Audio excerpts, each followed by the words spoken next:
These are the speeches we should be familiar with for the test.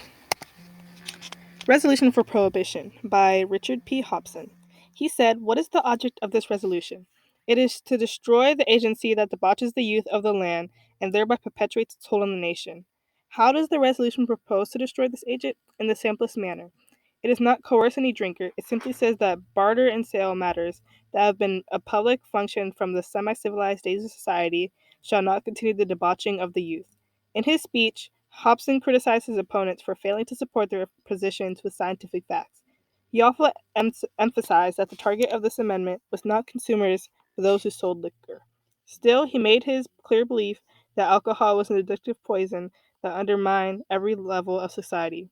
Therefore, he argued it was critical to destroy alcohol abuse by banning the sale of alcohol nationwide.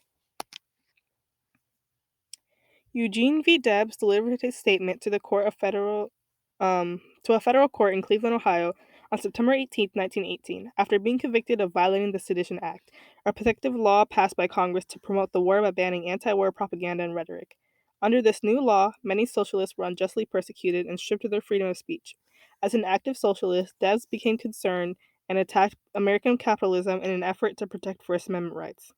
This speech was a plea in his defense for his and other socialist freedom of speech. He said, "Let the people everywhere take heart and hope everywhere, for the cross is bending, the midnight is passing, and joy cometh in the morning." Debs said that the ruling class was benefiting from war. He proclaimed that it was always the poor who fought and died in war without having a voice in deciding to fight. Return to normalcy. Warren G. Harding of Ohio delivered the following address to the Home Market Club of Boston on May 14, 1920. In it, Harding outlined his hope that the United States would return to normalcy. Harding's slogan and platform called for disengagement from foreign intervention and for a return to business as usual. And they were offered as an antidote for the widespread sense of upheaval among Americans in the aftermath of World War I and in response to the deadly influenza pandemic of 1818 to 1819, significant labor unrest, a series of race riots, and the Red Scare and resultant Parliament raids.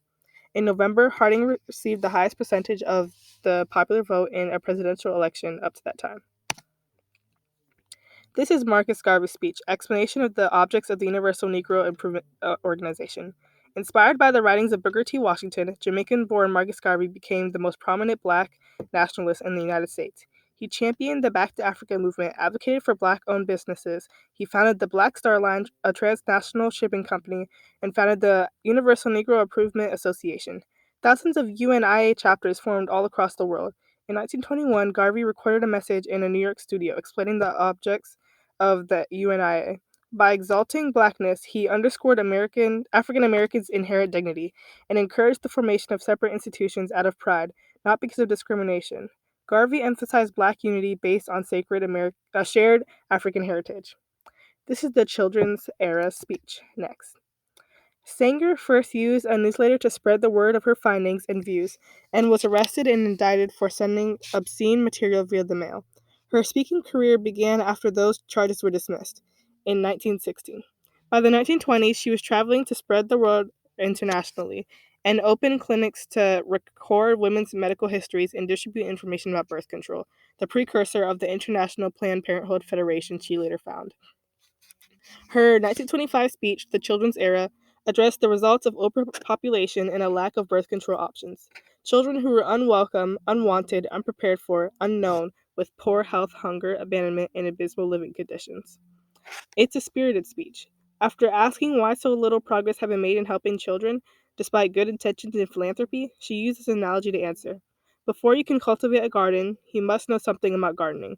So if we want to make this a world of garden for children, we must first all learn the lesson of the gardener. So far, we have not been gardeners.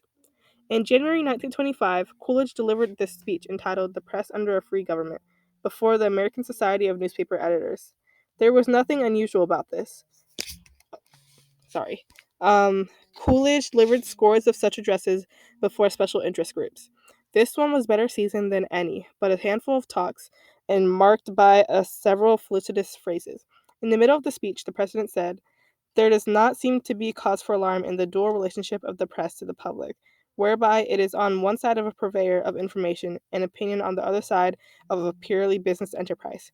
Rather, it is probable that a press which maintains an intimate touch with the business currents of the nation is likely to be more reliable than it would be if it were stranger to these influences.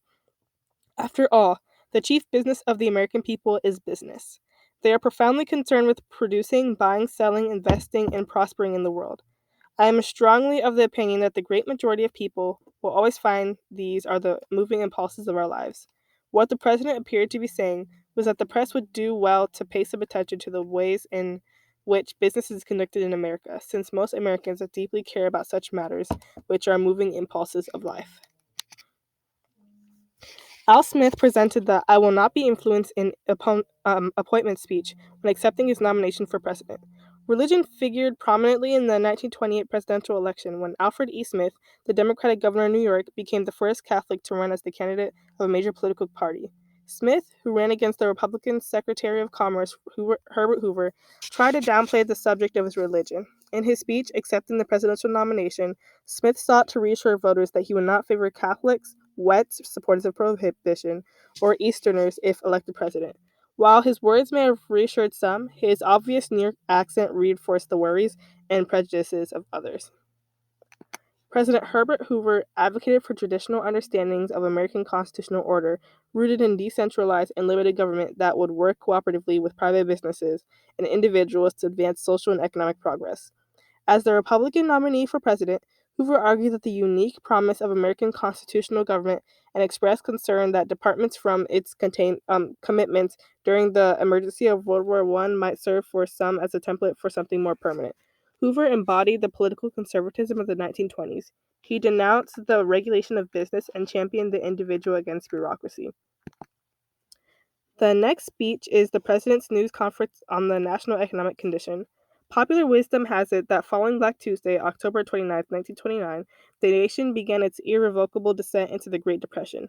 This didn't happen. Instead, armed with highly rhetorical understanding of macroeconomic behavior, Herbert Hoover orchestrated a campaign for what he termed economic confidence. The campaign was premised on the assumption that collective beliefs about the future were part and parcel to creating collective economic reality in the present. The campaign was unequivocal success in the short term. In the long term, though, the campaign contained the seeds of its own failure. The last speech is Albert Einstein's. On August 22, 1930, Albert Einstein gave an opening speech at the 7th Great German Radio and Phonograph Exhibition. The famous speech titled Wonders of Science was broadcast live over the radio, astonishing listeners and proving just how important of a technological and scientific achievement the radio was for mass communications. He said, "Everyone should be ashamed who uses the wonders of science and engineering without thinking and having mentally realized not more of it than a cow realizes of the botany of the plants in which it eats with pleasure." And there we have it, and that's the end of the video.